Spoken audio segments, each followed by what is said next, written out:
वंदे मातरम। नमस्कार, जय श्री राम। हमारे दिल की धड़कनें तेज़ बढ़ना शुरू हो गई है क्योंकि 7 अगस्त एकदम नज़दीक है। आज 5 अगस्त है, केवल कल का दिन बीच में है और 7 अगस्त को दिशा सालियान केस की हियरिंग है। अत्यंत महत्वपूर्ण हियरिंग है, मैंने पहले भी वीडियो में बोला है। लेकिन मैं इस वीडियो में जो बात कहना चाह रहा हूँ, जो थोड़ी सी दिमाग में हमारे माथे पर सलवटें आ रही थी कि देवेंद्र फडणवीस की उद्धव ठाकरे के साथ में जो बंद कमरे में बैठक हुई और उसके परिणाम बुरे निकलेंगे। बुरे मतलब इन सेंस ये कि वो दिशा सालियान केस में कहीं न कहीं साथ देने की स्थिति में तो नहीं है, ऐसे मन में संशय के बादल आए थे। लेकिन वो संशय के बादल, मैंने एक वीडियो में बोला भी था कि वो बाहर जब निकले तो उद्धव ठाकरे का चेहरा लटका हुआ था, ऐसा लोगों ने बताया, हम तक जो बातें पहुंची।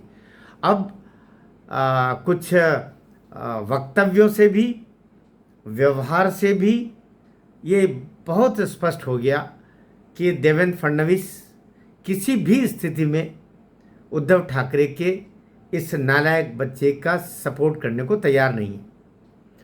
सपोर्ट करने का मतलब होता है पूरी महाराष्ट्र ही नहीं, पूरे देश के ही नहीं, दुनिया भर में फैले हुए करोड़ों करोड़ दिशा सालियान और सुशांत सिंह राजपूत के जो फैंस हैं, जो चाहने वाले हैं, जो इन दोनों की निर्मम हत्याओं से आहत होकर के और हत्यारे परिवार और हत्यारों को सज़ा दिलाने के लिए रात दिन एक किए हुए हैं।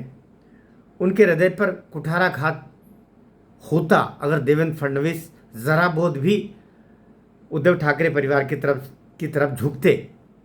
लेकिन सुखद बात यह है, और जैसी जानकारियाँ निकल के आई, कि अमित शाह की तरफ से भी और प्रकारांतर से मोदी जी की तरफ से भी ये साफ था कि भूल करके भी एक तिनका भर भी इस परिवार का सहयोग इस मामले में नहीं करना है।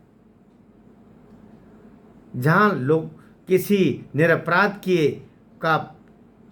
हत्या की हो, किसी लड़की का रेप और मर्डर किया गया हो, वहां पर तुम कैसे सहयोग की बात सोच भी सकते हो?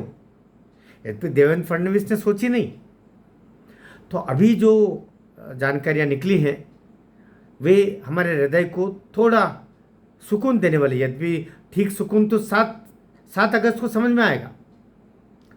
एक किसी वीडियो में फिर मैं इसको आपको बताने वाला हूँ कि देवेंद्र फडणवीस के सामने जो अभी 2 रास्ते खुले हैं, उस दिन 7 अगस्त को साफ हो जाएगा कि देवेंद्र फडणवीस गलती से भी तो गलती नहीं कर रहे हैं, अर्थात वो गलती से भी तो कहीं उद्धव ठाकरे के, आदित्य ठाकरे जैसी इस कलंकित संतान को बचाने की कोशिश तो नहीं कर रहे हैं। ये 7 अगस्त को स्पष्ट होगा जब देवेंद्र फडणवीस सरकार, एनडीए की सरकार, बीजेपी की सरकार, एकनाथ शिंदे की सरकार,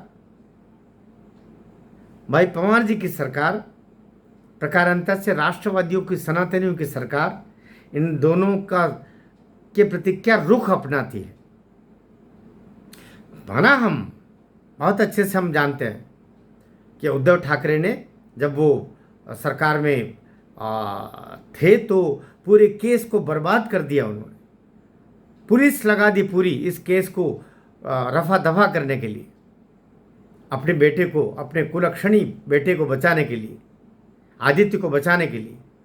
लेकिन सबूत तो अब भी जो हैं वो चीख चीख के बोल रहे हैं कि हत्यारा आदित्य ठाकरे ही है, रेपिस्ट आदित्य ठाकरे ही है।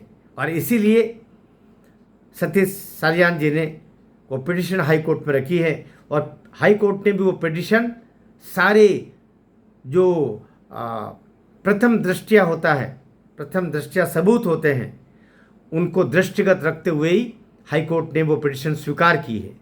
तो जो लोग कहते हैं कि कोई सबूत नहीं है, कोई सबूत नहीं होता भाइयों, तो माननीय उच्च न्यायालय मुंबई उस पिटिशन को स्वीकार ही नहीं करता।